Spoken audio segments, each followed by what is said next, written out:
ఎందుకు మరి బాలికల దినోత్సవం ఎందుకు సెలబ్రేట్ చేసుకోవాలి స్పెషల్ గా? బాయ్స్ ఉందా ఇలాంటి దినోత్సవం? లేదు కదా. గర్ల్స్ కి ఎందుకు ఉంది? మేడం చెప్పినట్టుగా జెండర్ ఈక్వాలిటీ లేదు, లైంగిక వేధింపులు, ఇలాంటి వాటి అన్నిటిని అరికట్టడం కోసం, అలాగే బాలికల ప్రాముఖ్యత అనేది అందరికీ తెలియడం కోసం, వారి ఆరోగ్యము, వారి రక్షణ, వారి హక్కులు ఏంటో వారికి తెలియజేయాలనే ఒక ఉద్దేశంతో ఈ రోజు అనేది ఒకటి ప్రత్యేకంగా కేటాయించడం జరిగింది. సో దీని గురించి మనందరం అవగాహన తెలుసుకోవాల్సిన రోజు. నన్ను అడిగితే ఒక రోజు సరిపోదు దీనికి, ఎందుకంటే ఇప్పుడు అలాంటి సిచ్యువేషన్స్ ఉన్నాయి. ప్రతిరోజు బాలికలకు అవగాహన కార్యక్రమాలు అనేది నిర్వహించాల్సిన సిచ్యువేషన్స్ అనేది మనం ఇప్పుడు చూస్తున్నాం.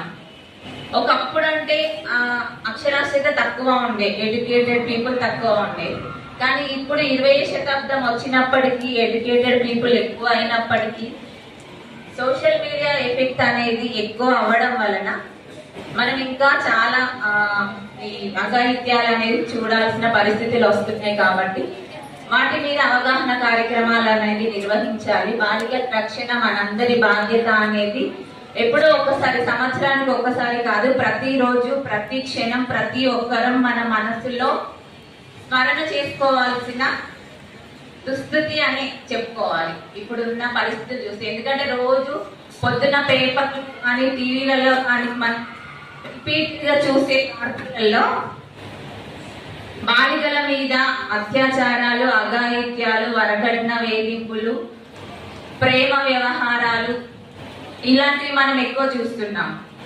కాబట్టి వాటన్నిటిని నివారించాలి. బాలికల్లో చైతన్యం, పరిమితులు ఏంటి, వాళ్ళ హక్కులు ఏంటి, వాళ్ళు ఎలా బ్రతకడానికి, ఎలాంటి విషయాల మీద అవగాహన తెలుసుకోవాలనే ఒక ఉద్దేశాన్ని అందరిలో కలిగించడం కోసమే మన వనితా హక్కు ఫౌండేషన్ అనేది ముఖ్యంగా ఏర్పాటు చేయడం జరిగింది. గత 3 సంవత్సరాలుగా మనం అంతర్జాతీయ బాలికల దినోత్సవం అలాగే జాతీయ బాలికల దినోత్సవము అనేది నిర్వహిస్తూ చాలా మంది మహిళల్లో, ఆడపిల్లల్లో ధైర్యాన్ని తీసుకురావాలని ఒక ప్రయత్నం అనేది చేస్తున్నాము. ఇప్పుడు మేడం చెప్పారు, ఆడపిల్ల